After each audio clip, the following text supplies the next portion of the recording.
76 गाय है, 76 गाय है, 20 गाय एक जगह बेचा, 40 एक जगह, 60 80 16 एक जगह, तो टोटल 76 गाय। 20 को एक जगह, 40 को दूसरे जगह, 80 16 गाय तीसरे जगह बेचा। अब करें 20 गाय 15% लाभ पे, तो इसको 15 लाभ पे। 40 गाय को 19 लाभ पे, तो इसको 19 लाभ पे। 80 16 गाय 25% लाभ पे, तो 25 लाभ पे। पता करते हैं कुल कितने का लाभ हुआ, मालूम नहीं तो x। ये 300, ये 400 700, ये 760 1460 बटा 76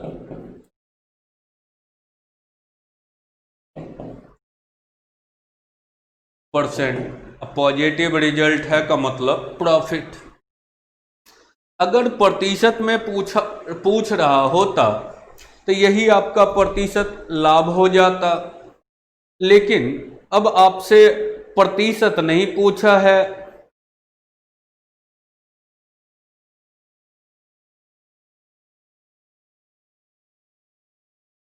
नीतीश कुमार 30 बराबर 450 क्या कर रहे हैं?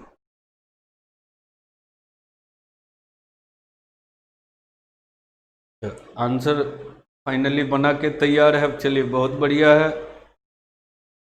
मुनील कह रहे हैं कि सर मेरे में वीडियो नहीं दिख रहा है, तो क्या प्रॉब्लम है उसको कहे कि व्हाट्सएप कर दीजिएगा जरा। 2-4 के साथ समस्या हो सकती है, इंडिविजुअल प्रॉब्लम हो। इतना % प्रॉफिट हुआ, जो कि अब क्या किया है कि रुपया में दे दिया है कि कुल इतना रुपया का लाभ हुआ। इसका मतलब प्रतिशत में इतना, तो रुपया में 65-70। तो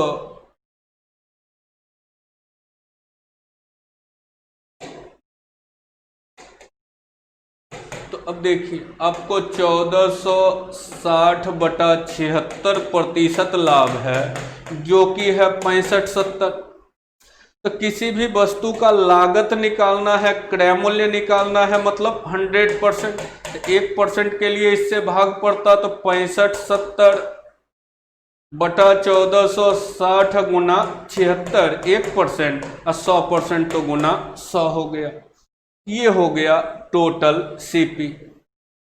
अब एक का सीपी निकालना है, एक गाय का सीपी, तो कुल 76 गाय है, तो एक गाय का सीपी निकालना है, तो फिर क्या करेंगे, 76 से भाग दे दिए, 76 कट गया, एक 0 कट गया, 2 से कटेगा ये 7 3, 2 से कटा 50 बार, 7 से 9 बार, तो 9 गुना 50 450। तो रिजल्ट हो गया आपका 450।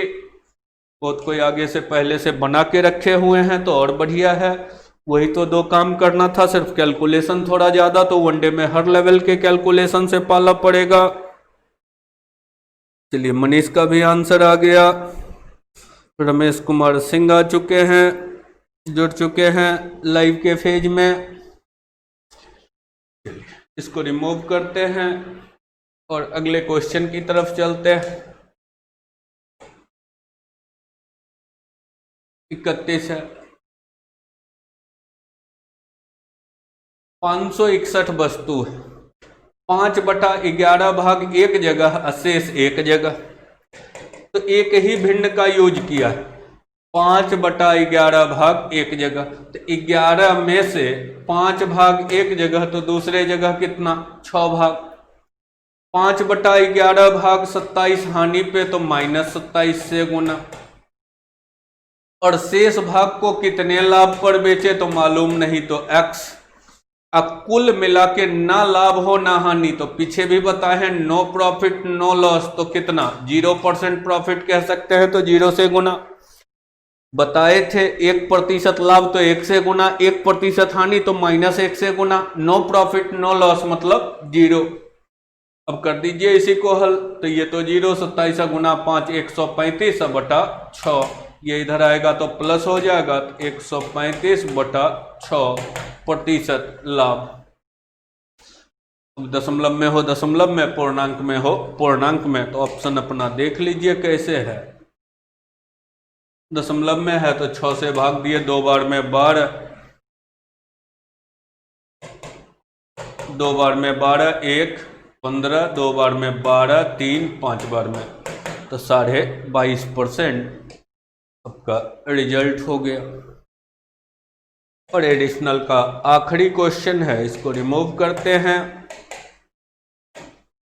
शायद ग्राउंड क्लियर था, तो ये भी 2-3 जो बच रहा था, समय ज़्यादा हो रहा था इसलिए क्लास को ड्रॉप किए थे, तो जो बच रहा था वो भी आपका पूरा हो जाना चाहिए था।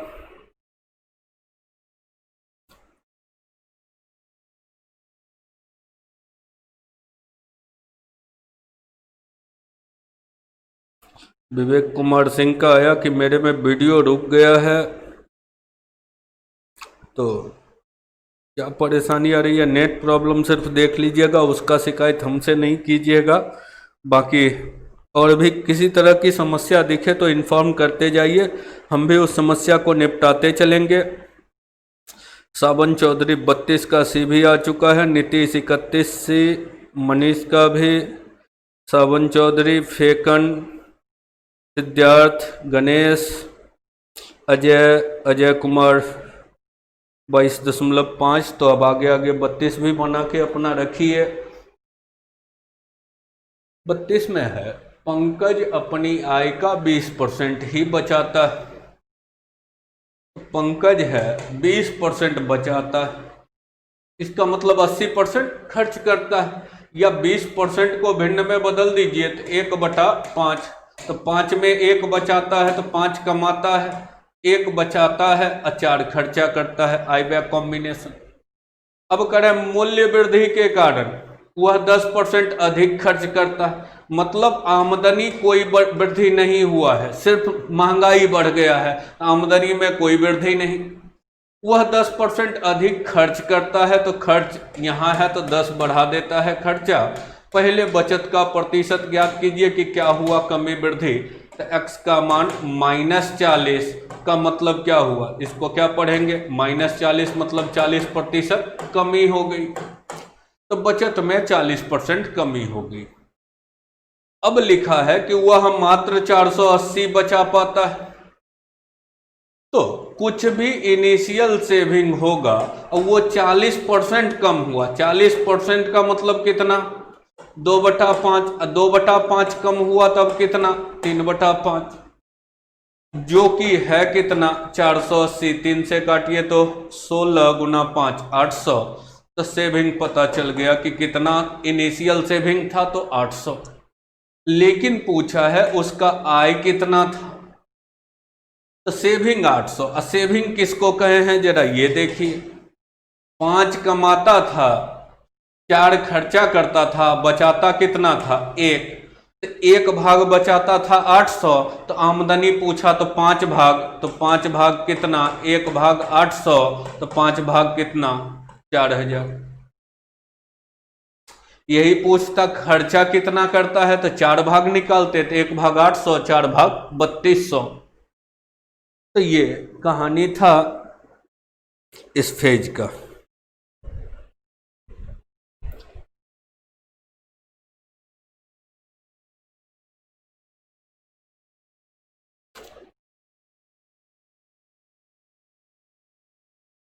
सावन चौधरी, अच्छा नंबर लिखने में गड़बड़ किए थे तो 32 लिख दिए थे। विवेक कुमार सिंह हो गया ठीक। अनिल शाह का आंसर आ चुका 4000। रोशन चौधरी, सर मेरा साउंड नहीं आ रहा है, मैं अभी ज्वाइन किया क्लास, तो अब तो उसके लिए आपके कोना में बटन होगा वॉल्यूम का, वॉल्यूम आप अपना इंक्रीज कीजिए, बाकी किन्हीं की समस्या नहीं है। रोशन चौहान, बस प्रॉब्लम यही है कि अब जब साउंड ही नहीं जा रहा है तो हम कुछ भी बोलते रहे, आपको तो पता ही नहीं चलेगा कि क्या लगा, क्या बोल रहे हैं।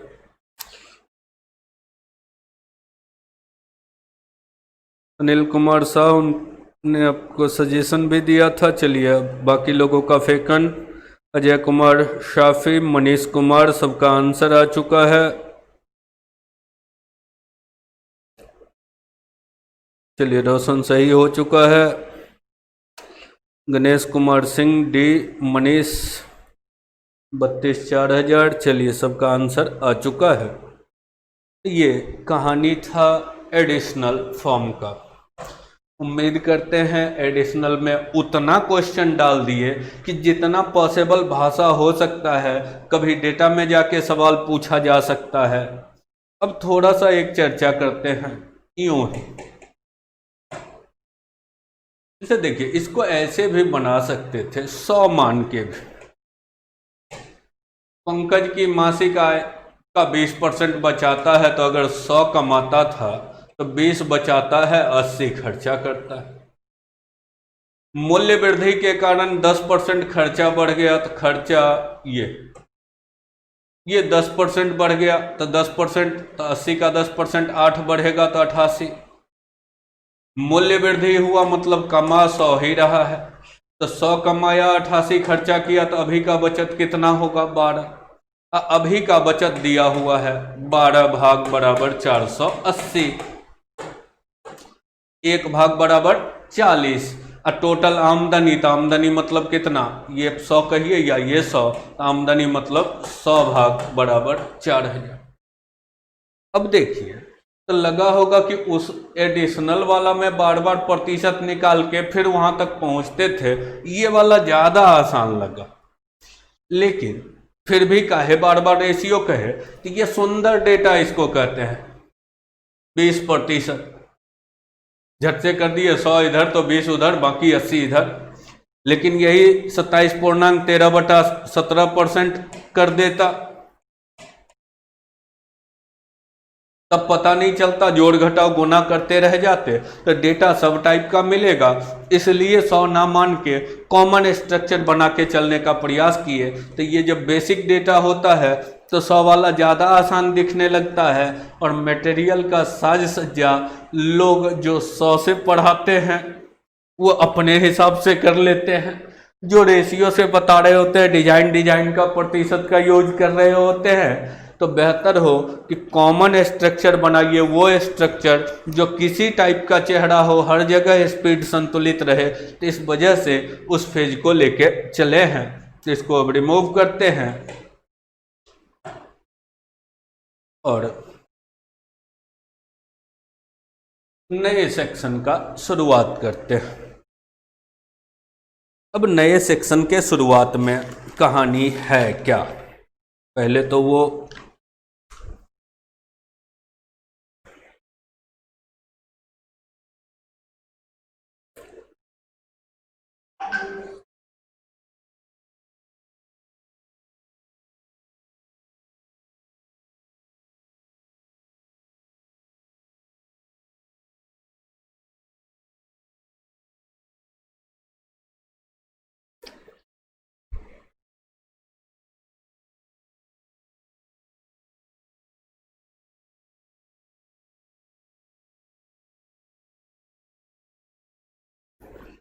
चलिए,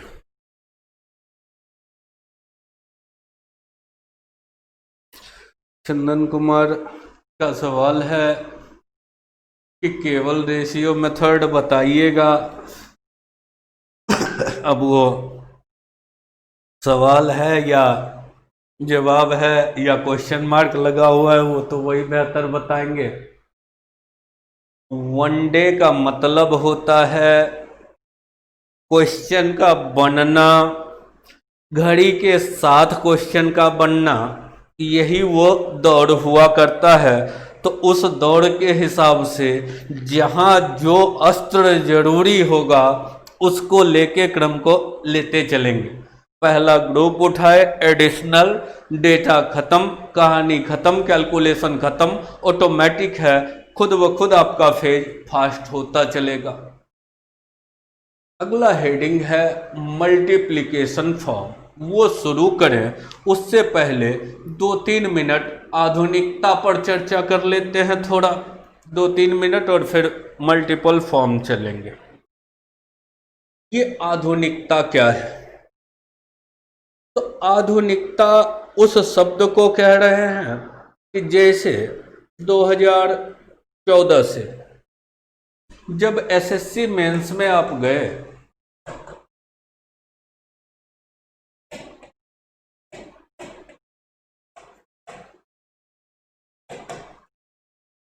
तो पता चला क्या कि कैलकुलेशन ज्यादा, कैलकुलेशन को फोकस करना शुरू कर दिया क्वेश्चन में। अब कैलकुलेशन जब फोकस होना शुरू हुआ, 14 से ही शुरू हो गया, 14 में थोड़ा कम था, 15, 16, 17 आते आते कैलकुलेशन बढ़ता गया। ऐसे भी टीसीएस के हाथ में एग्जाम है, रेलवे का भी फेज वेंडर मिल चुका है, तो ऑटोमेटिक है कि अब अपने टाइम से फेज बाय फेज शुरू रहेगा। उसमें कम ही संभावना है कि इधर उधर हो, तो इसलिए अब वेंडर नहीं मिल रहा था। तब तक बार बार कहते थे कि अभी दूर दूर तक कोई संभावना नहीं है, लेकिन अब वो काम हो चुका है, तो शायद रेलवे का फेज अब कंटिन्यूटी के साथ अपने क्रम से जारी रहेगा।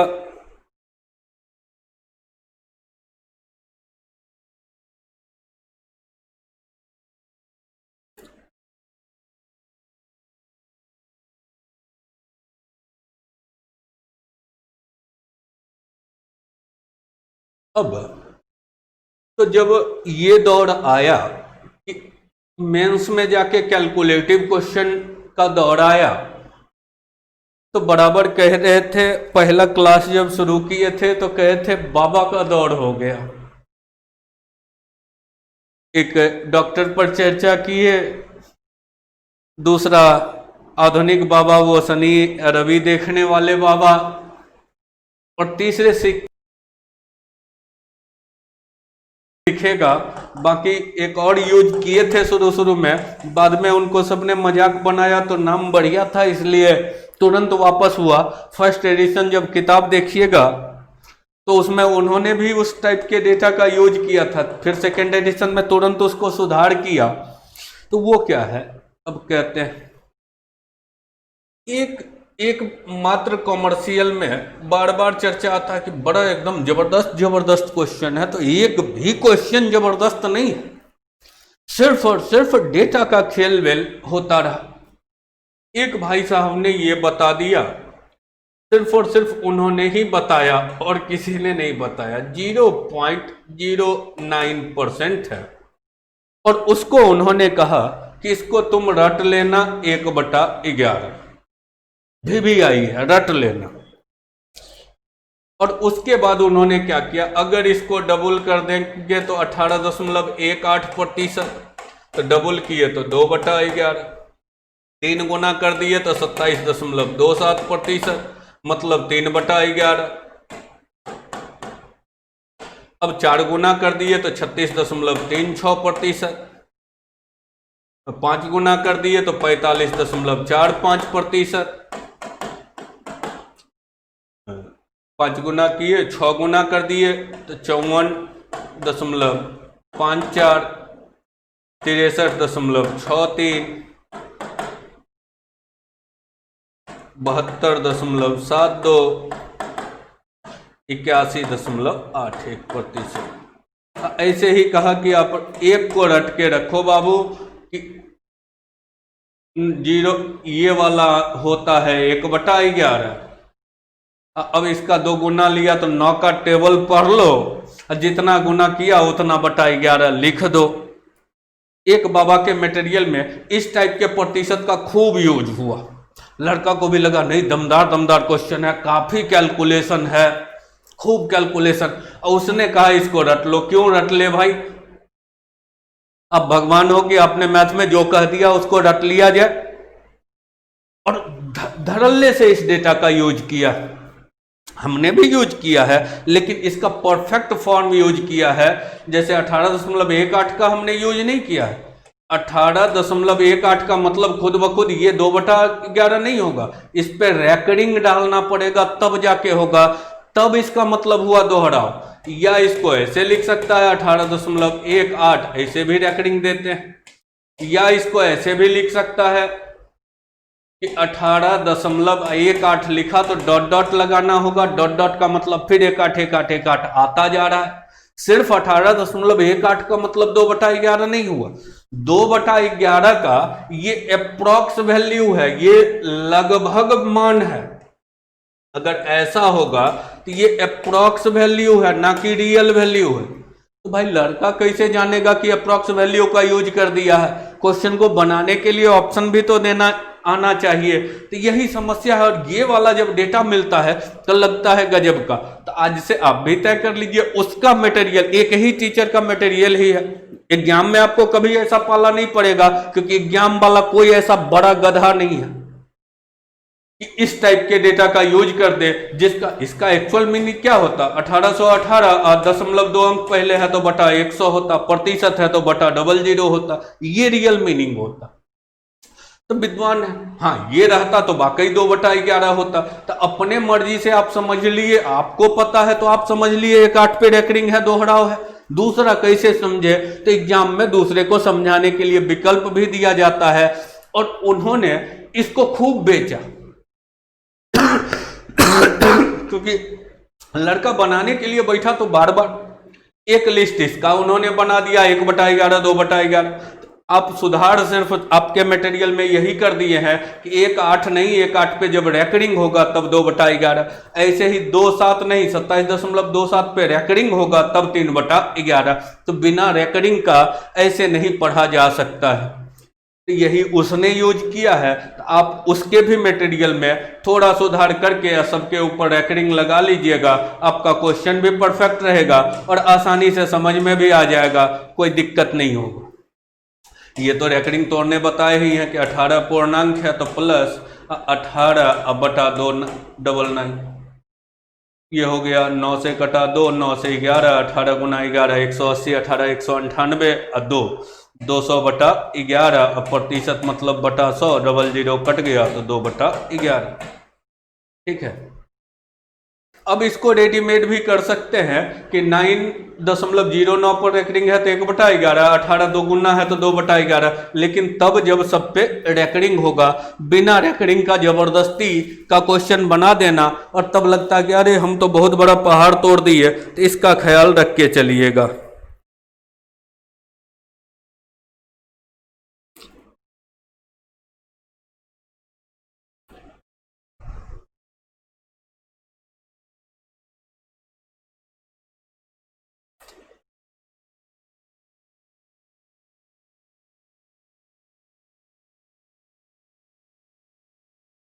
एक है कुमार सानू का कि रेलवे का क्लास कब चला रहे हैं। ये जो क्लास चल रहा है वो कॉमन क्लास है, रेलवे भी है, एसएससी भी है, सब कुछ है। कोई टारगेट अब फारगेट बैच हम नहीं चलाना पसंद करते। टारगेट किसको कहते हैं? बेहतर हो 2 फेज चल रहा है तो दोनों फेज मेंटेन करते चलिए, करीब करीब अंतिम पड़ाव तक पहुंच ही जाएंगे।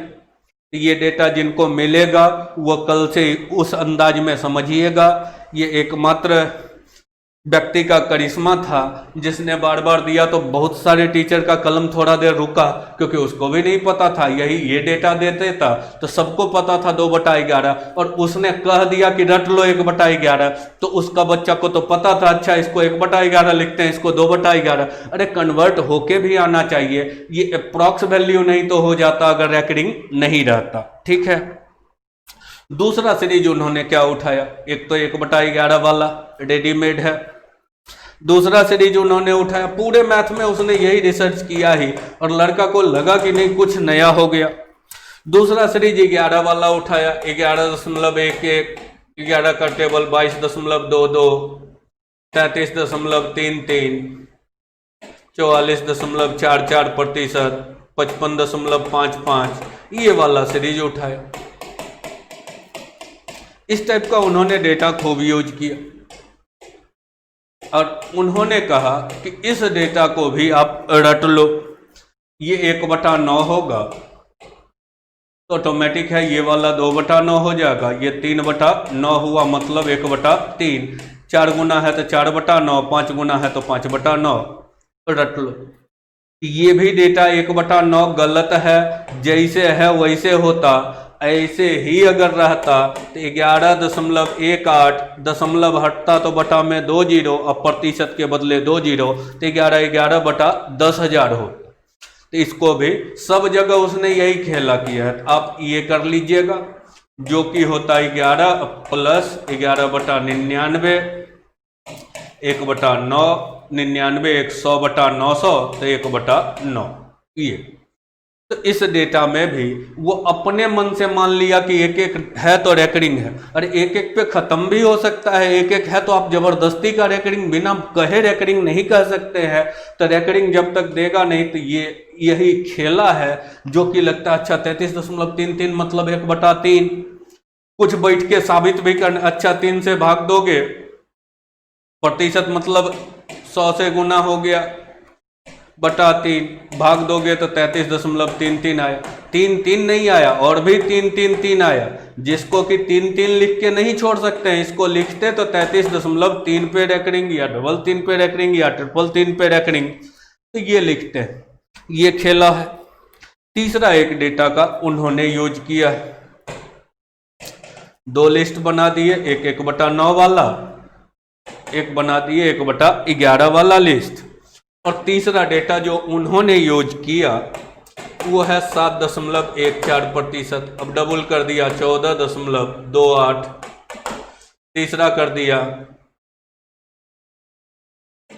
21.42%, ऐसे ही 28.56%, बस यहीं तक। 56 अब ज़्यादा हो जाएगा। इस चारों डेटा का उन्होंने धड़ल्ले से यूज किया और उन्होंने कहा कि इसको रट लो 1/4, ये 1/14। अब अगला ऑटोमेटिक होगा 2/14 मतलब 1/7। अगला हो जाएगा 3 गुना है तो 3/14। अगला हो जाएगा 4/14 मतलब 2/7। इस 2 डेटा का तो खास करके 14.28, 28.56 का यूज खूब किया। तो अब उन्होंने झट से लिख दिया 1/7। आप मरमर के पढ़े कि 14.28% मतलब बटा 100, दशमलव के बदला 2 जीरो आएगा, 4 से कटेगा तो काट देते हैं, 4 से 3 बार में 12, 5 बार में 20, 7 बार में 28, 4 से 25। आप ऐसा करके रहते हैं। अब वो कह दिया 1/7 होता है, लगा कि अरे इसमें तो गुना करते करते दिन कट रहा है, ये वाला कर रहे हैं तो बड़ा आसान। अब वो बैठ के झट से बता दिया कि अच्छा इसको प्रतिशत में लिखते तो 100/7 लिखते, 7 से भाग देते, 1 बार में 7 हुआ, बचा 3, 4 बार में 28, 2 बचा, 0, 2 बार में 14, 6 बचा, 8 बार में 56, 4 बचा, तो लगभग। तो ये भी मान क्या है, 2/8 पे खत्म नहीं हो रहा है। तो 2/8% रहता तो ये 1/7 कभी नहीं होता। ये भी वैल्यू आपका क्या है, अप्रॉक्स वैल्यू। और उसने पूरे मटेरियल में अप्रॉक्स वैल्यू का यूज कर लिया, जो वैल्यू वो खुद जानता है उस अप्रॉक्स का यूज कर लिया। और पता चला कि अच्छा लड़का बुरी तरह उलझा हुआ है कि अब इसको कैसे बनाए, हमको तो कुछ समझ में नहीं आता है। तो इस डेटा के जगह हमेशा रियल डेटा यूज कीजिएगा, 14.2/7%। यही हमने बदलाव करके रियल क्वेश्चन बना दिया। परफेक्ट क्वेश्चन भी होना चाहिए, ठीक है। तो क्या खेला था डेटा का, ये एक बाबा का खेला का चर्चा कर चुके, और यही कहानी थी और कुछ था नहीं।